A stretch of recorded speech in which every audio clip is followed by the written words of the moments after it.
Hello, welcome to News Center with me, Parikshit Luthra.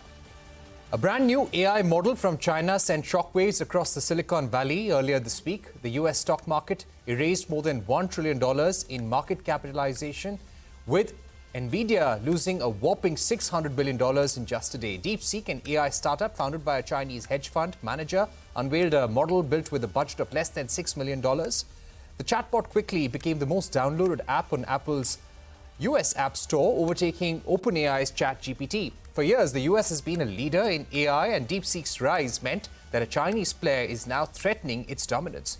Experts believe this also shows that cost efficiency and targeted innovation can deliver results. Is DeepSeek's emergence a wake-up call for US tech companies? Joining us now to discuss this is Ajai Chowdhry, co-founder HCL. Mr. Chowdhry, thank you very much for joining us.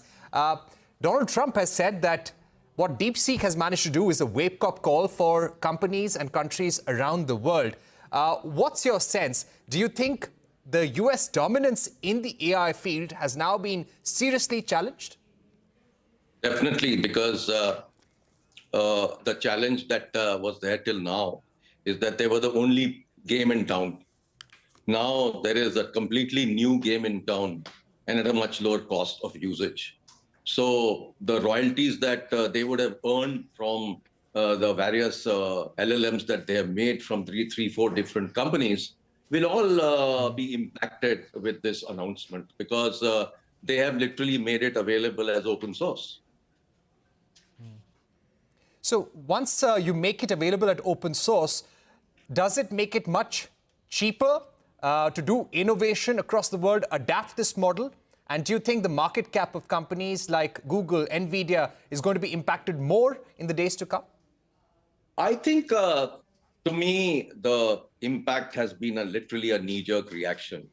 It is not necessary that they will be impacted so badly, because there is a lot of issues around utilizing technologies from China, and whether people will want to take a risk of using Chinese technology or not. So those issues will always be there, and America will play its own game around this and threaten people that, look, if you use Chinese technology, you might not be safe. So those kind of issues will remain, but nevertheless, the impact is quite phenomenal, and it is just the beginning. It's just the beginning. How do you think India is placed right now in this race? Donald Trump, in his first speech at Davos World Economic Forum, said that United States will be the capital of artificial intelligence and crypto. Now, when we are going to see this very strong race between US and China to win the AI revolution, how well is India poised? You see, before I go to that, I also want to mention to you that within China itself, there are many other companies that are also working on this. So you may not have heard of companies like, Quen. You might not have heard of people like Minimax, Kimi, Duobow, all these companies. They're all also working on similar products. So there are close to 10 labs that are comparable to OpenAI and Anthropic, and another 50 tier 2 labs that are working on this technology. So China is really putting a huge amount of effort around AI, and it's not something that anybody else in the world is really close to, is my view. However, the US has this capability to innovate and stay ahead, and they will try and come at it quite hard. But when I start to look at India, for many years, a lot of people in the country have been saying that, we don't need to get into LLMs. We should be in the applications area or the edge area. I think that's a mistake. Because in this new unipolar world, every country is on its own. And I've been talking about it for a while, that strategic autonomy is absolutely critical for us. So we need to have our own LLMs. We need to create our own chips. We need to develop our own GPUs. All the technologies that are required for the world and for India need to be now designed in India. And that capability exists. Right. Now, we have seen some companies in India collaborating with DeepSeek. Do you think India should collaborate, seek win-win partnership with companies in China, in order to secure its own interests? China has its own challenges. Whether you can fully trust China in everything that you do, I would be very, very concerned to do that. So I would feel that India must chart its own course. We have the capability to do this. We should immediately start working on language models. One of the biggest benefits that we have in our country is that we have a huge bunch of data which we can utilize, and this data we should start to secure and not make available to anybody else. So once we can use data as a fighting strategy, I think we can be successful. By the way, MeitY has already announced that they are calling for proposals for people to make a LLM in India. I would also like to ask you, when it comes to the immediate low-hanging fruit and for the next 5 to 10 years, where should India's focus on AI use cases be if we really want our industry to become more efficient, if we want our workforce to become more efficient? What should be the immediate focus areas in the near term and over a 5 to 10 year period? You see, we've already gotten many companies are deep into the applications of AI. And that is something that we should continue to do. So, for example, for health, for education, for research, for poverty alleviation, climate, all these are phenomenal areas for us to work in AI. And that is something we should parallelly continue to do. And a lot of our startups are already working on some of these use cases to create companies. We should encourage more and more of that. But parallel to that, we should not shy away from creating our own LLMs and making ourselves secure for the long term. If DeepSeek can create an LLM in 2 years, why can't India do it? Because we have all the capabilities that in India.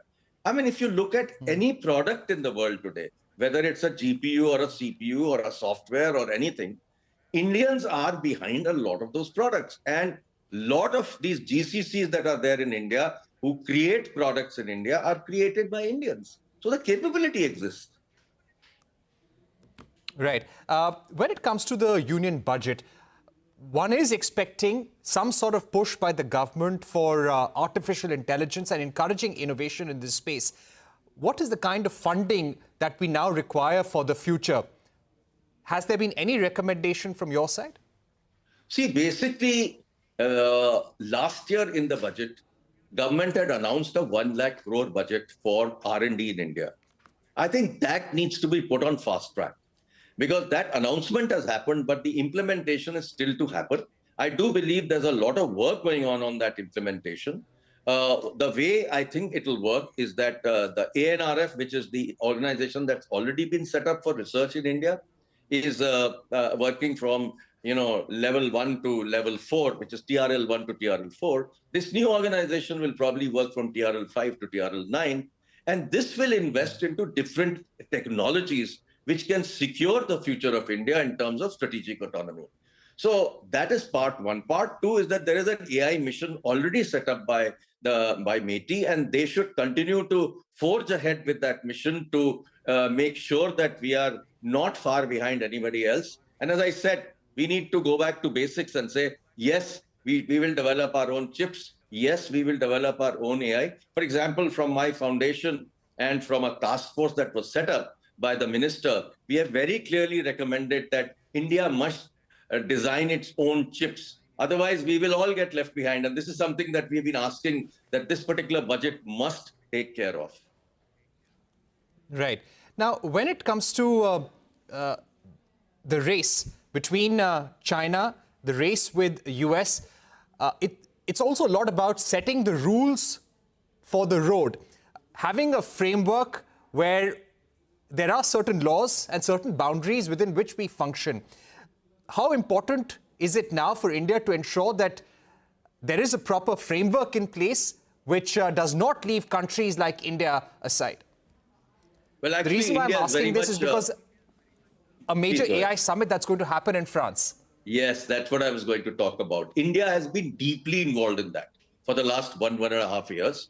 And the Prime Minister has been personally looking at it. As a matter of fact, this meeting that is going to happen will have a lot of Indian people sitting there to be part of this, to design and look at the future of AI and also look at the regulations that we need to control AI. So I think that's a very major area of concern to everybody, that the the bad part of AI should be taken care of right away. And my final question to you, sir, would be the fact that China, like you're saying, is right now leading the AI revolution. US is also going to push its entire might behind AI this year. What can India emulate from the China model? What is China doing right now when it comes to AI? You're already telling us that there are 10 labs focusing on AI models, 50 tier 2 labs which are functioning in China. What do we need to do fast enough? Oh, we need to really gear up and consider this as a huge wake-up call for us. It should be treated like emergency. And if we want to really go after it, we should go after it in a very big way. We should invite all kinds of companies. We should invite software companies. We should invite startups, and we should put out challenges for them to create LLMs in India with Indian languages, etc., etc. So I think there is a requirement for us to move very, very, very fast. Right. And on the policy front, does the regulatory framework need to be eased now at several layers if we want that innovation to speed up? You see, innovation has to work within the regulation. You cannot say that regulation is not something that we have to have. We have to have regulation. We have to have guardrails. But definitely, innovation must happen and will happen. And I have great faith and belief that India can do it and make its own LLMs, its own chips, and its own GPUs. We should not get too worried about the rest of the world. We have all the capabilities to do these things. And if we set ourselves to do it, clearly set a time frame, create a mission mode project for each of these areas, I'm definitely certain that we can be successful. All right. Thank you very much, Mr. Ajai Chowdhry, giving us a sense of what India now needs to do. In fact, as you said, India now needs to work on emergency mode in order to win the AI race. Thanks once again for being with us. Clearly, DeepSeek throwing a big challenge to tech companies around the world and to countries as well. On that note, we will take a short break, but coming up next, we will take a deep dive into the automotive industry's wish list for Union Budget 2025. On the other side, stay tuned.